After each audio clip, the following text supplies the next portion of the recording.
Digital. ¿Cómo está? Buenas tardes. Muy buenas tardes, señor Arturo. Un gusto saludarle a usted y a la distinguida audiencia. ¿Usted está liderando o formando parte de una campaña de prevención y sobre todo de advertencia respecto a estas llamadas extorsivas y las estafas o las extorsiones que se producen a través de llamadas telefónicas?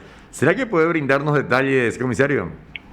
Sí, cómo no, señor Arturo. Efectivamente, el Departamento Antisecuestros está encabezando una campaña denominada No Pague, Denuncie, donde estamos recomendando a la población, a la ciudadanía, que ante las llamadas, la proliferación de casos de extorsión, que a veces es por llamadas extorsivas, otros casos por contacto a través de Facebook, a través de Instagram, a través de mensajes que uno recibe, o también tenemos casos donde se encuentran de repente cartas en la casa, en notas, esquelas.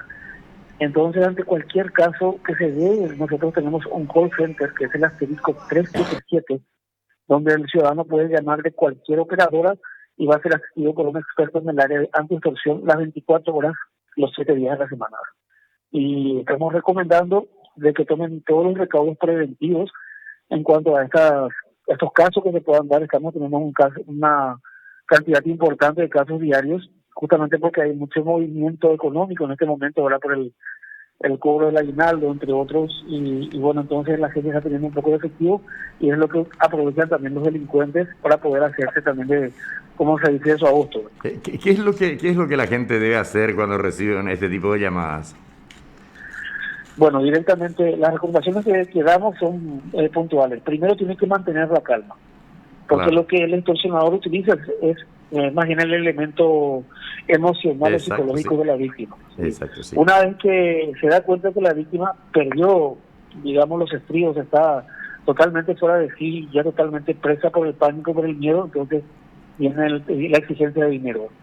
Ahí aprietan. Y lastimosamente mucha gente, como a veces son montos que no son muy importantes, estamos hablando de 1,5 millones, estamos hablando de 5 millones, 3 millones, de repente dinero que uno puede tener rápidamente, porque el objetivo de ellos es conseguir dinero rápido. Apabulla con un discurso donde aparentemente hay una extorsión, hay un secuestro, hay una situación de pánico delicada, entonces eso es lo que utilizan, y cuando tienen la atención y el control de su víctima piden dinero, ¿verdad? Entonces este monto, a través de un giro telefónico o a través de depósito en una cuenta, entonces rápidamente se hacen de este dinero. Ajá. Es algo rápido. ¿Y desde dónde se realizan estas llamadas habitualmente? ¿Desde los penales? Bueno, tenemos conforme a los casos ya judicializados y digamos las evidencias ya de las telefonías y los allanamientos que hemos realizado. Una mayor cantidad se realiza desde las penitenciarías nacionales del país, pero existe también una cantidad de extorsiones que se realizan fuera de la cárcel, y la organización criminal opera intra y extramuros. O sea, hay gente que llama desde la cárcel, gente que recibe el dinero de las bocas de los lugares de cobranza, gente que hace el trabajo de ir a mirar la casa, a seguir, digamos, a darle un poquito más de fuerza a la parte psicológica. Entonces es una organización que trabaja de esta manera y logran hacerse con un importante dinero. Recordemos de que el último operativo que realizamos, el operativo Yetipecá, donde en la cárcel Cerezo de Encarnación se logró incautar importantes evidencias y después la detención de varias personas, un total de 7 u 8 personas vinculadas a esta organización criminal que operaban con la extorsión, una modalidad también de la extorsión. Y pudimos evidenciar que con 5 víctimas hubo movimiento aproximado de 200 millones de guaraníes. Exacto, sí, recuerdo. Sí, entonces la trazabilidad económica es muy importante, ¿verdad? Y algunas organizaciones criminales están ya directamente lucrando a través de la extorsión. Es más ventajoso, más rápido, y aparte de eso, la expectativa de pena no es tan importante como un crimen, es un delito. Claro. No pasan de 4 años. Así mismo, Ajá. entonces, y siempre encuentran una salida procesal, ¿verdad? Estas personas. Es más, nuestras personas, nuestros objetivos, que ya por el modo operandi y por la voz ya le reconocemos prácticamente a los que se dedican a esto, son personas que ya tienen 7, 8 antecedentes o condenas por extorsión. Ajá. Entonces, a ellos les es mucho más fácil operar dentro de la cárcel. Sí, y están allí adentro con mucha facilidad porque se mantienen comunicados, o sea, la conectividad nunca perdieron, lamentablemente, pero ya no pasa por Y una entonces, cuestión de la policía, sino ya va del Poder Judicial y del Ministerio de Justicia. efectivamente, eso ya escapa a la Policía Nacional, pero sí hemos dejado siempre el punto, el reclamo correspondiente, también el aviso correspondiente Claro. a los órganos responsables de esto, ¿verdad? Porque nosotros contamos con una división especializada en esta área y vemos de que hacemos los allanamientos, sin que allanamiento incautamos 7, 8 celulares sin card y son los mismos números y las mismas personas de vuelta. Entonces eso prácticamente no para. Entonces el mecanismo más efectivo que encontramos hoy día es la prevención. Exacto. Es hacer una campaña, es avisar a la gente, darle información y nosotros a través de nuestro call center, el asterisco 377, y el ciudadano pueda llamar para evacuar cualquier consulta que tenga de alguna llamada sospechosa o hacer directamente la denuncia policial. ¿Este número de emergencia opera a las 24 horas? Efectivamente, opera las 24 horas y bueno, realmente para nosotros es un orgullo porque somos prácticamente la única policía en Sudamérica que tiene un call center exclusivamente para extorsión. Qué bueno, qué avance importante en ese sentido. Y en el tema de la sextorsión, comisario, ¿puede hablarnos del modus operandi? ¿Cómo acceden a datos, por ejemplo, de una persona, sobre todo de un varón, verdad? Y bueno, tenemos también muchos casos de damas. ¿También? Realmente, bueno, y la extorsión es todo un capítulo aparte, donde el extorsionador ya no utiliza el discurso apabullante del speech de decirte que esto está pasando, que tú estás secuestrado o algo por el estilo. Lo que hace es engancha a la víctima a través de un perfil falso, un perfil que, digamos, que es creíble para la víctima ocasional. Por ejemplo, si usted es una persona de 40 años que en su estado civil figura que es casado y figura que es contador, me refiero al estado de Facebook, donde tenemos nuestros datos generalmente ya ahí a mano directamente. Entonces crean un perfil falso con esas características: una mujer de linda estampa, una mujer de la edad aproximada y también que sea casada y también contadora. Entonces esta persona eventualmente le pide amistad y el caballero la acepta porque ve que tienen varios puntos en común y ahí se da una conversación que, digamos, se convierte en filtreo y se va volviendo un poquito más atrevido cada vez. Entonces se intercambian el número de WhatsApp y el caballero posteriormente se le contacta a la dama. Esto de repente puede durar una semana, puede durar inclusive 15 días, ¿verdad? No es rápido, porque el objetivo justamente es el de ir ganando la confianza de la víctima. Posteriormente en un momento, ahora cuando ya se dan ciertas conversaciones un poquito más subidas de tono, Sí. entonces el victimario le envía la foto de una mujer, la mujer aparentemente desnuda o con ropa interior. Entonces el caballero, ni corto ni perezoso, ¿verdad? Le envía también rápidamente, le contesta, ¿verdad? Exacto. Y ahí es donde cae justamente en la extorsión. Y cuando tiene esta información, que suele ser una imagen, una fotografía, suele ser también videos, a veces son conversaciones que se dan así de alto tenor, digamos, el tinte. Entonces, ¿qué pasa? Durante todo ese periodo de días, lo que hizo el victimario fue obtener toda la información que él quería: dónde trabaja, a qué se dedica. En muchos casos, mucha gente le cuenta todo su problema, ¿verdad? Como una especie de confesión. Le cuenta que tiene problemas con la familia, con su señora, que esto, que aquello, ¿verdad? En fin. Todas son informaciones que después utiliza el extorsionador. Entonces, ya sabe quién es su esposa, ya sabe dónde trabaja, a qué se dedica, y la amenaza es: mira, voy a levantar, si vos sos una persona que está trabajando como gerente de una empresa, voy a levantar en el muro de tu empresa, voy a levantar la fotografía. Sí. O voy a contactar con tu señora, con tu hijo, y le voy a levantar la foto. Claro. Y le agrega encima de la foto algún tipo de escrito, hacen una edición de la fotografía y le ponen hombre masturbándose delante de una niña de 12 años. Hay cosas así. Entonces, Claro. utilizan elementos coercitivos y esto lleva lastimosamente a que la víctima no sepa qué hacer, porque no puede contarle a su familia, no puede contarle a sus amigos, no puede contarle a su trabajo. Ujú. Entonces le lleva a un punto de desesperación que no sabe qué hacer y muchos optan directamente por pagar. Exacto. Hemos tenido gente Y que ha co- llegado a pagar hasta $80,000. Claro, ¿en serio? Sí. Y mucho dinero. ¿Cómo? Es Eh, mucho dinero, sí. sí, sí, sí. Es mucho dinero. Claro, Te comenté, la víctima sí, queda directamente a merced porque el hecho de pagar no garantiza que te termine la extorsión, ¿verdad? Pueden pagando volver a uno, repetirse. sí, pagando uno logra dos cosas. Por un lado capitaliza a estas organizaciones criminales y por otro lado se vuelve cliente de ellos. Sí, sí, sí, Donde exacto. semana tras semana uno va a tener que abonar un monto de dinero. Hemos tenido un caso puntual que recuerdo en este instante, donde un ciudadano llegó a pagar durante 5 años de manera consecutiva, semana tras semana, 500,000 guaraníes. Híjole. Sí, ¿Qué y pasaba con eso? lastimosamente, ¿Qué pasaba? Vamos a detenernos en este caso. ¿Cuál sí, era, sin dar nombres, por supuesto? Eh, sí. ¿Qué es lo que le hacían? Le mantenían así como hablábamos a través de los datos de gráficos, de fotografías o videos? ¿Le Tenía mantenían atado ahí? ¿O puntualmente cómo tenía ocurrió? una fotografía de esa víctima, ahora que estaba en una situación realmente un poco vergonzosa, ¿verdad? Claro. Exhibiendo el miembro viril. Ajá. Y bueno, eso es lo que el victimario utilizaba, diciéndole que porque durante todo ese proceso que te comenté, ¿verdad? Ese proceso de coqueteo, donde están ellos conversando ahí, ¿verdad? Van y vienen informaciones. Entonces el victimario sabía dónde trabajaba. Este señor es gerente de una empresa. Ajá. Entonces él, como digo, yo tenía mucho que perder. Claro. Entonces pensé que iba a terminar ahí. Al final duró 5 años el calvario. Llegó al punto donde ya no dormía, donde no sabía qué hacer.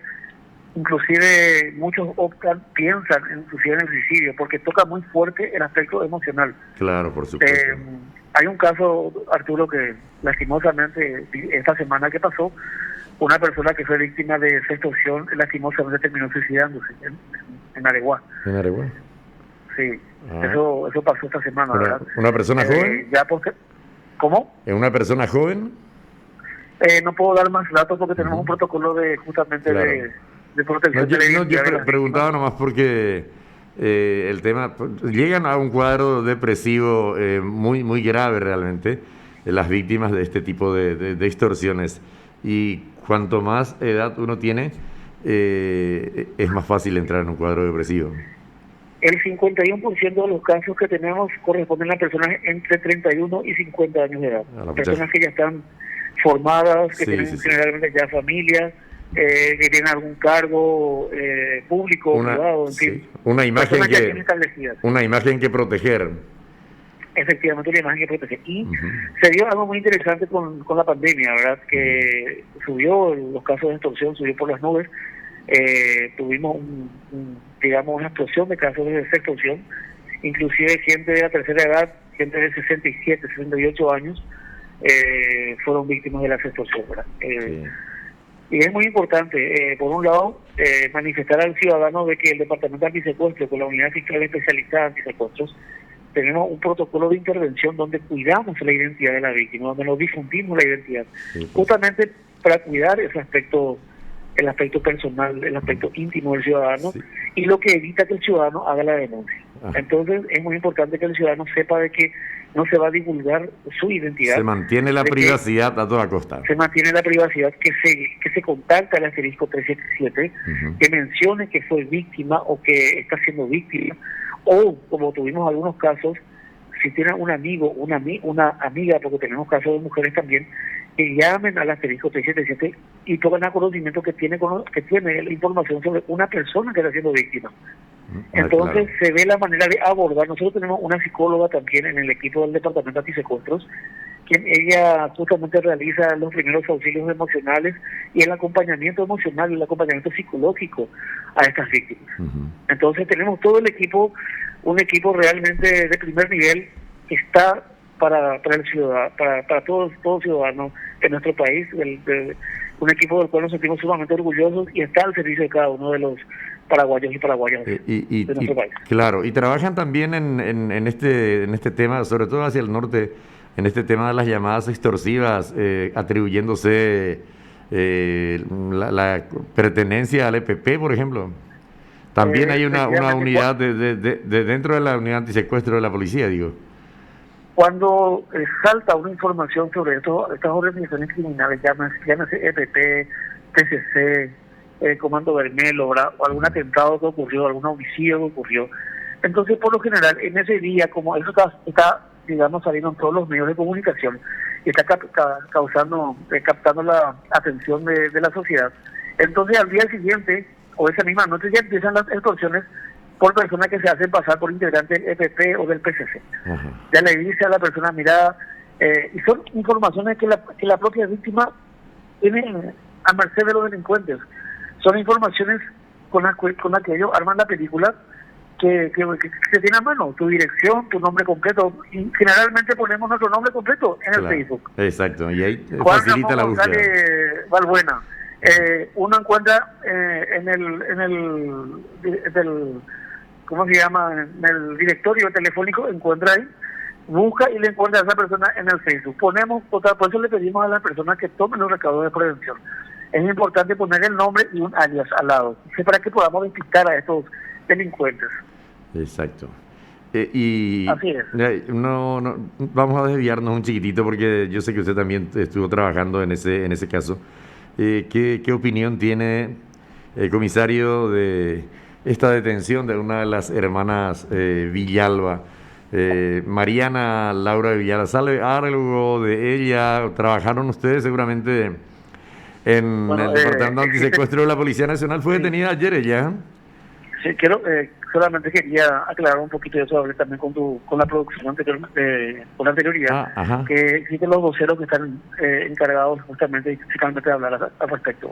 Claro, una opinión, no como un oficial, usted que estuvo trabajando también, sabemos eso en este tema del combate al EPP, en la unidad antisecuestro. Nada más que por eso, comisario, pero no se preocupe. Sí, señor. Sí, está muy cierto, están los compañeros que están dirigiendo este trabajo. Pero por lo menos tenemos una menos del EPP, ¿eh? Así mismo es. Bueno, comisario, 377, asterisco 377, y que la gente llame y no pague. 377, la campaña es no pague, denuncie. Uh-huh. Asterisco 377, queremos que el ciudadano tenga ese acompañamiento inmediato, rápidamente, de un experto en el área. Estamos para servirle de conformidad a nuestro sistema de atención, ¿verdad? a nuestra línea de atención con calidad y deferencia al ciudadano. Claro. Estamos a las órdenes. Ajá. Y hacen seguramente un trabajo de contención previo también antes de entrar en detalle para ir sobre los delincuentes, ¿no? A la víctima de contención.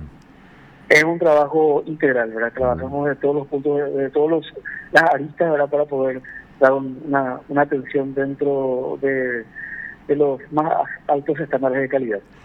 Comisario, gracias por los minutos y por esta tan valiosa información. Muchas gracias y que tengan una feliz Nochebuena junto a la familia, no solo de la policía, sino la suya individual, particular, comisario. Al contrario, Arturo, y también a los oyentes, muchas gracias por el espacio y una feliz Navidad y un próspero año nuevo para cada uno. Muchas gracias. Gracias. Usted está escuchando PDS. Era el comisario Jorge Olmedo, jefe de la División de Prevención de Secuestro y Extorsión del Departamento Antisecuestros de la Policía Nacional. Estamos avanzando rápidamente, transcurrieron ya 47 minutos de las 14:48 ya ahora. Ya no hay mía, tan de 49. No. Se está nublando más el cielo, me parece que nos va a esperar a la noche para que caigan algunas gotas ya. Vamos a una brevísima pausa con Matías y ya retornamos aquí en Recuento de Noticias.